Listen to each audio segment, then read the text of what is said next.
Good afternoon, Chairman Ross-Lehtinen, Ranking Member Deutsch, and other members of the subcommittee. I'm honored to have this opportunity to testify today before the House Foreign Affairs Subcommittee on the Middle East and North Africa. Today, I would like to place the question of Iran's relations with Syria and Lebanon's Hezbollah in a wider framework. Indeed, the question I will address is how the June 14th election of Hassan Rouhani to the presidency might shape Iranian foreign policy or aspects of it.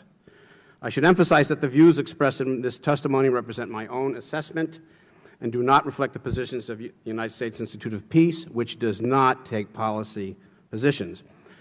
Both before and after his election, Rouhani stated that he and his new government would strive to regain the trust of citizens at home and to rebuild Iran's frayed relations abroad. By reform, Rouhani seems to mean opening space for the return of those political leaders and groups that were previously excluded from politics and ensuring that these groups and the wider populace of some basic civil rights. But he also argues that pursuing these domestic goals requires diminishing international conflicts that former President Ahmadinejad and his hardline allies used to justify repressing the reformists. Rouhani and his allies appear to believe that reducing international tensions will facilitate a reopening of the domestic political arena.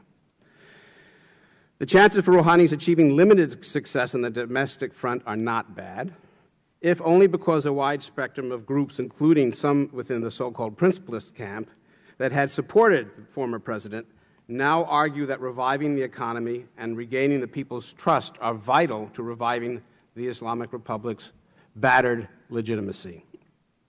But on the international front, moving from confrontation with the West to engagement or cooperation will face significant obstacles. Those obstacles include ultra-hardliners who are loath to see the reformists use success on the international stage to strengthen their popularity at home. Given the influence of these hardliners, Rouhani and his allies are unlikely to depart from the national consensus regarding security issues. Thus, he will not risk provoking retaliation from hardliners and certainly the supreme leader by advocating a fundamental change in Iran's approach to Syria or Hezbollah. But even as he pays close attention to these red lines, Rouhani will probably continue looking for opportunities to promote a more flexible foreign policy, one that might ease the political situation at home. My bottom line is this. While the U.S. should be cautious, we should not dismiss such efforts out of hand or take actions that inadvertently reinforce opponents of a political opening. We should instead test Rouhani and his government. Pushing, I believe, for a Palestinian-Israeli deal, I still think is important, and pursuing negotiations on a comprehensive nuclear agreement might offer two tests. How Rouhani and his new government might respond to such tests is unclear.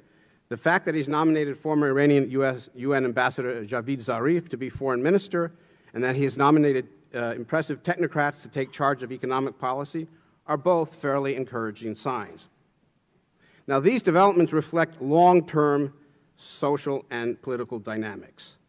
Indeed, reformists and moderate leaders from the principalist camp itself have been trying to seek an alliance as far back as 1999. Among other reasons, they sought this alliance in a bid to repair the economic damage to Iran that resulted from the previous policies of Ahmadinejad.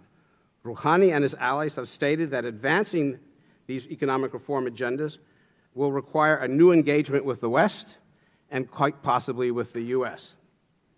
One key objective in pursuing engagement will be to remove international sanctions. But the vision and agenda that Rouhani favors is larger than that. To reiterate, Rouhani and his allies see success at the home front as depending partly on success abroad.